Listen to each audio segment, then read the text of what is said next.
And there was a guy in Traverse City who was bilking people out of money, and then he turned to actually robbing banks and stuff like that.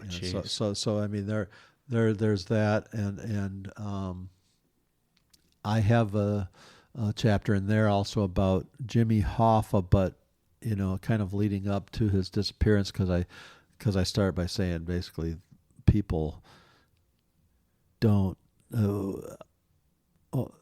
A lot of people only know him as the guy who disappeared. Yeah. So I That's how I know. and Yeah. not that it's a story that's never been told, but I told it my way, and up to the point where he disappeared. But and then that's not. But I think that's a little bit not quite white collar crime. But then there's another one that might straddle it a little bit closely. Again, in my third book, which is about corruption in the state legislature, which led to murder in like 1947 or 48. Really? And it was they a congressman or a state senator going home in the middle of January, a horrible day, and he was going down the highway. It was on a freeway, of course, at that time, but just probably a 2-lane highway between Lansing and Jackson to go home to his district, and somebody like edged him off the road, came in the car and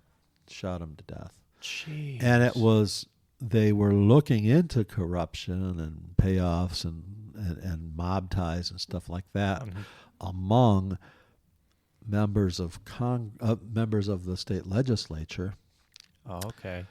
And he was scheduled to testify a little while after that, and so probably they didn't want what he had to say to be heard. Wow. His name was Hooper.